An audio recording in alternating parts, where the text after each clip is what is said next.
7. The reality is that a lot of homeless youth are really hard to see. It is a segment of the upstate population you may not know exists. We're talking about homeless teenagers, and tonight, 7 News has learned a popular pit stop is close to becoming a safe place where these teens in danger can get some help. It is a National Safe Place Week, an event this week, a time that recognizes a national outreach and a prevention program and all the partners. 7 News' Ben Hoover's live tonight at a place a lot of us would fill up our gas tanks. Ben, you've learned many upstate quick trip locations will soon be official safe places for at-risk youth.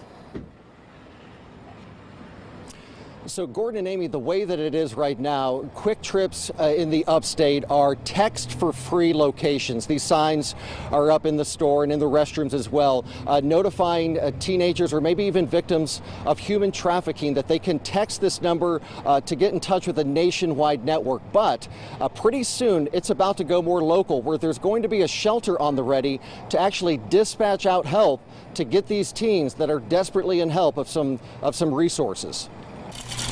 In between fountain drinks and filling up, there are people from all walks of life. We see all kinds of things, unfortunately, in our every day out here in the real world. Company spokesperson Mike Thurnbrew says Quick Trip employees see it all. We learned a long time ago we had a lot of kids that were coming in asking for assistance, and we didn't know what to do. That's why QT partners with National Safe Place Network, an outreach program for teens in crisis. Many stores in other states are designated safe places where teens can go for help, and employees are trained to provide it. If they're hungry, if they're thirsty, get them something to eat, get them something to drink. Employees know how to help in the store, but they don't yet have a local place to call to help the teens get them the resources they need. I think youth go really unnoticed. They're a bit invisible in our community, but they are absolutely there. Jed Dews is executive director at Pendleton Place, a Greenville shelter to help children and families in crisis. He says the need for more resources specific to teens in crisis in Greenville is huge. Homeless youth are typically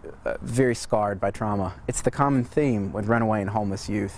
Dews says they've faced rejection, and there's a challenge of building trust, but they can't be helped at all unless there's a safe place guiding them to their front doors. He sees how more safe places will help. Suddenly you've got a response network that knows, is this a law enforcement issue? Is this a social service issue?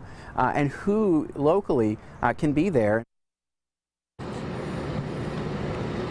So after years of searching, Pendleton Place is about to be designated as the local partner with the National Safe Place Network, the place that QT employees will call if they are ever confronted with some teens who need some help. So that means that local people will now be here ready to help these teens out. And they are in talks in Spartanburg with some of the libraries there to at least be a text for free location. They're also in talks with other local partners to make sure that that service is there in Spartanburg as well. For now, we're live in Greenville. Ben Hoover, 7 News. I can imagine a lot of places, Ben, wanting to get involved in this safe place idea, but from the perspective of a teenager who does need help, who's in crisis, walk us through how that works for that young person. What do they do?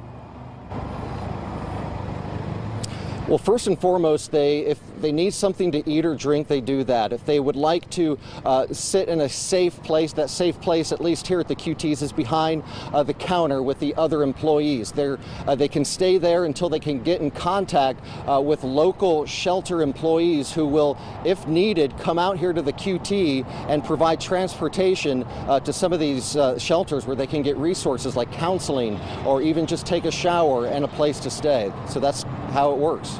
Safety is, of course, the first priority for these young folks. All right, Ben Hoover for us tonight. Thank you.